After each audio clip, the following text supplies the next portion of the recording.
please, you listen to me at your own risk. For as long as I live and run business, I'm going to encounter problems. And what challenges are we going to be facing in a year or 2 years' time? I don't know, but I'm preparing myself for any eventuality. People work for you because they want to take care of their families. If you're weak, you can never win.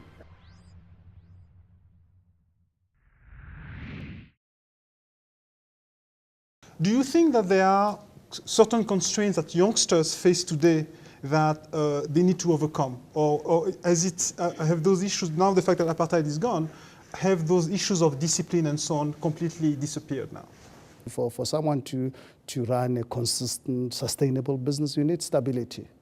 And I think the stability is just not really the major challenges in our communities. At the moment, with the level of crime, you've got no chance because you're going to be hit. At the same time, we have a challenge as a country to develop entrepreneurs and develop successful people, not just as entrepreneurs. Because entrepreneurship for me is not just people running businesses. People who are going to run businesses, people who are going to be church leaders, people who are going to be politicians and so forth. But people need to read and really have a peace of mind. Big businesses going into the townships, to a large extent, they actually help the consumer. Because then the consumer can get a variety of products, they get them at a good price. There's a reason why people go and shop in those areas. I think the biggest threat to the entrepreneurs you're talking about for that development, the biggest challenge is the crime. Because that's why they can never really come up to really be sustainable. Because they will always remain small because every second day they get knocked out by the criminals. And obviously, all of a sudden, you have a big shopping center coming up in the township, and the guy does not have the resources. He operates from a hand-to-mouth kind of situation. And is it bad for black business? No, I think it's actually quite good because, you know what, if we take a long-term approach, because if you look at people who are running this business in the townships, managers and senior people working in this, these are the future generation of professional black businessmen.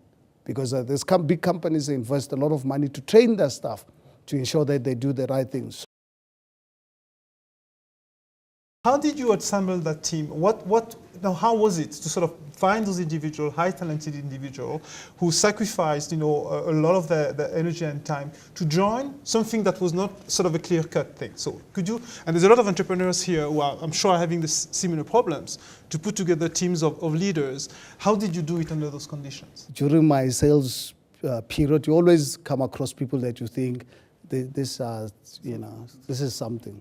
So then I happened to know of a guy called Walter Dube in Mabopane, who used to be a distributor of hair care products some few years before I started, and lost the distributorship of, used to bring in products from the United States, sell them in South Africa as a distributor. And I learned that he had lost the agency. I happened to hear about this story in the township. So I said, no, man, this is the man I must meet because, I see he's been bringing finished products from the United States. We've got to make it here. So let me go and talk to him to fund me. So, and now obviously the 80s, 1984, having a discussion with a white person was taboo, was totally, you wouldn't just easily do, just approach a white man that even colleagues working for the same company, Then one day a break came for me to really have the discussion with Johan, having a braai and having a drink. Then I had a chance to talk to this Johan for the first time. While we were having a beer, and I said to him, you know what, Johan, I believe you're a great entrepreneur. This is what you've been doing. And he was also admired. He was really interested in me as a top salesman in this country, in this company, selling on a commission basis. So in this discussion, I said to Johan, you know what, next year I'm leaving this company. I'm going to make my own products. He says, yeah. And I said, would you be interested to really make the products? You can see these black people want to be pimped. You know how to make the products. I said, you can see, this industry, it's virgin territory. Blacks want to be pimped, Let's pimp them, you know how to make the stuff and I can sell it. you know, and I've already had discussions with the funder. Here's this guy, I gave him Walter Dube's profile. I've already had one meeting with him. This guy is happy to fund us, and I said, he lost the distribution of this particular brand. So I took a chance, and fortunate enough, Johan bought into my dream. And then obviously Joseph, as a salesman, I found him a job there already, so it was easier because we started this discussion together. I think you had 4 people who were hungry and big capitalists who wanted to make money. You know, we loved to really, we wanted to make money and make as much as the banks can accommodate, you know. So, and we're not apologetic about that, you know. All of us were hardworking.